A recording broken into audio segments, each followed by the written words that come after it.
Hello, my name is Jason Putnam. I am the president and CEO of the Stratagem Group.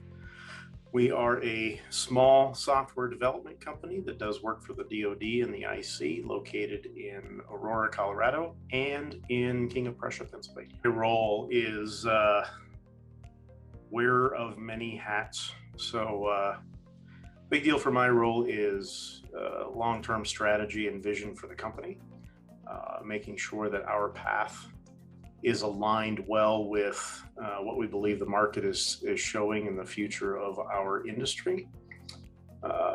Twofold, combined with making sure that people are taken care of here. So we are foundationally, as a software development company, our key ingredient is people, and making sure that folks are happy and engaged and have meaningful work and choose to continue to be here is really their choice. Creating an environment for them that they're excited to engage and participate in and be a part of. Mostly the school of hard knocks. I'm a stubborn guy, so I gotta learn things the hard way. I'm very much an experience-based guy. I have a bachelor's in business management from Colorado State, and but most of my education in reality came both from my experience in the military, combined with leveraging opportunities as they were presented to lead, manage, get in the middle of hard problems. And essentially, since being here running a small business, I've gotten about, 47 MBAs at this point. So it's always a learning process, and it really never stops. Typical day at work for me. As a small business owner, the big deal with us is multiple hats. So I'm the guy that consoles everybody. I'm the guy that pays the bills. I'm the guy that makes sure equipment's running. I'm the guy that does security. I'm the guy that vacuums the floor. So a typical day in my world is not nearly as exciting as folks would like it to be. Frankly, it's 90% of dealing with controlled chaos. It's what is the issue du jour of the day. My day never really is planned well. I try to intentionally leave openings in my calendar to be able to account for the unknown, if you will. So expecting things to happen that I can't anticipate, but knowing that it's impossible for things not to happen that I have to deal with, is generally my day. Combined with the normal checking in with folks and making sure things are actually getting accomplished is a broad, vague answer to your question. I'm a huge fan of the term work-life balance, to be brutally honest. I believe philosophically that there is no such thing, which will probably drive people crazy. I believe that people's choices and their priorities identify what that looks like. I generally work off the premise that where I'm at, I need to be there 100%. So I have a 12-year-old who is heavy in tournament baseball and enjoys it. So when there's a baseball game, I make sure I'm there. I'm not working during the baseball game. I'm actually participating and watching it. Flip side of that is making sure when I'm at work that I'm focused on what that needs to be and what needs to get done at that point in time. I think it's more about values and priorities, because I don't think you can actually balance that out correctly no matter what you do. We spend so much time at work and so much time sleeping, and generally what's left over is what's for family. So I try to make sure that we are adjusted and focused where we appropriately need to be based on the time that we're given.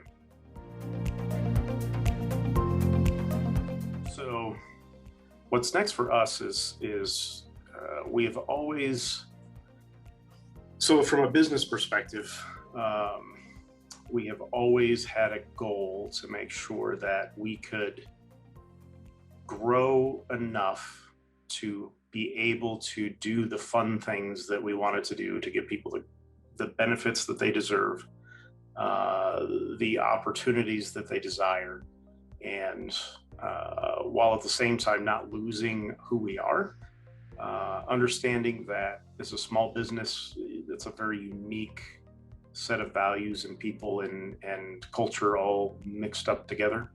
And you can lose yourself really fast if you grow too fast. You can lose yourself really fast if you hire the wrong people. And so the goal has always been to grow to a place that everybody's excited about and happy with without losing our core, our soul, if you will, of who we are. So we're probably, I'm going to guess we're half to 33% along the way. So our goal, my goal, personally or professionally, my goal professionally is to make sure that we reach and create that environment where everybody's excited and we can actually cover what needs to, and we don't have to scrimp on things that small businesses have to. The favorite part of my job is it's really the people. I got to tell you, I have got such an amazing group of people to work with. And it's every aspect of what we do, right? I've got guards, I've got PhDs, I've got system engineers. I mean, I've got the gambit of folks from every background and experience that you can imagine. And what I love about it is everybody, regardless of what you would normally expect from a group of people working together that don't come from similar backgrounds, they really enjoy each other. It's fascinating to watch a group of people work well together during the day and not just disband at the end of the day, but work to spend time together on the weekend or go to Top Golf, or let's figure out how to spend an hour in the afternoon at the end of the day to have a beer. They honestly enjoy each other, and participating in that every day is an energy that you can't buy or create. So it is without question the favorite part of what I do is people. It's probably that small business piece that I was talking about earlier, where you want to be able to, we have high expectations of what we deliver here and who we are and what that represents. And if I can't help somebody the way that they need helped, that's hard for me. Obviously, some people have unrealistic expectations about what I can and can't do for them. But the hard part is when somebody is having a personal issue and I can't go take care of it for them because it's not just inappropriate, but it's also something I just can't. I mean, there's no boundary there. So you have to have boundaries in every place in life. And that's one that hurts me the most when I can't help somebody that is going through a personal thing. I mean, we do what we can, obviously. But if I could pay for the world, I could. I can't yet. I'm working on it. It's a great question. When you talk about philosophy of teaming and philosophy of groups and people, so I'm a fan of humans. Humans fascinate me. Humans are amazing. What their bodies can do are amazing. Their brains are amazing. The interaction is amazing to me. And I really, really enjoy personally understanding what makes people tick. But from a culture perspective and what we're building here, foundationally, it's everything that you hear about or people fuss about or complain about in a workplace is exactly the opposite of what we've tried to build. So making sure that, I I came from a big company. Most of the people here came from a big company, and you're a number. It is important to me that people are seen. Okay. People like to be seen generally. And we get caught up in this. We as a society are failing, in my opinion, miserably in not seeing people for who they are, but who we want them to be. And people are generally have so much to offer if you just allow them to participate with you. I don't know how many times I've seen folks disregard the waitress or avoid looking at the janitor as they're taking care of the trash in the hallway and walk a big circle around so they don't have to say hi. It takes all of us to make the world go round, and all of us play a part. And that's the kind of environment and culture that I've tried to build here. Everybody here has a voice. I don't care what your job is. Nobody here, no one person here is more important than another person. And anybody that feels that way generally is not welcome here ever, because I don't tolerate it. But we've got every experience, every type of person you can imagine, with every opinion that exists today in society. And we have some amazing conversations just about life and taking care of each other. At the end of the day, I honestly believe most people are good. And if you give them an environment to be good and to leverage what they're good at and their strengths, it's amazing what you can get out of folks and what happens just naturally by putting them in the same room.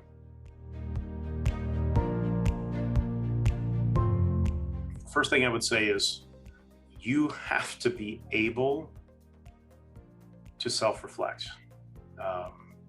If you're going to be successful in this world,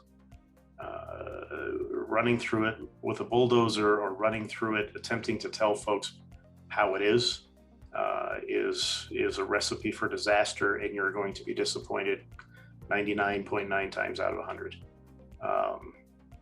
You have to consider the human side of people when you're dealing with people, and perfection is unattainable. Nobody is perfect. Everybody fails. And the big deal with that is making sure that you understand who you are and what that means. I don't have enough time on this video to even delve into that topic and give it any due diligence. But the big deal is you have to be able to self-reflect and understand when you're wrong. You have to be able to be wrong. Second one is don't be unhappy. It is just not worth your time to exchange miserable time for dollars. It's not worth it. Don't do it. There is a place for you regardless. You may have to look a while. It took me 20 some odd years before I found this spot. And I wasn't unhappy any place I was, I will tell you that. But I always got frustrated with structure and engagement that just didn't make sense to me. So if it doesn't make sense, if you're not happy, don't just sit there. Go find a good spot. I spent 7 years, 5 months, and 12 days in the Army. Most people don't get that specific, but that was what was on my form when I left. Great time, loved it. I enjoy, oh boy, fun fact for me. I enjoy being outdoors in luxury. I'll put it like that. So I enjoy being outside. I love being outside. I grew up on a cattle ranch, but I don't like all of the dirt and the stuff that goes with it. So I like to make sure I have a trailer and a shower and a bathroom and all the good stuff associated with it, so you're not really roughing it. I did enough time in the Army to know that I don't enjoy that as much as some people do, and that's great for them, but I like a bed to sleep in and a heater and a shower.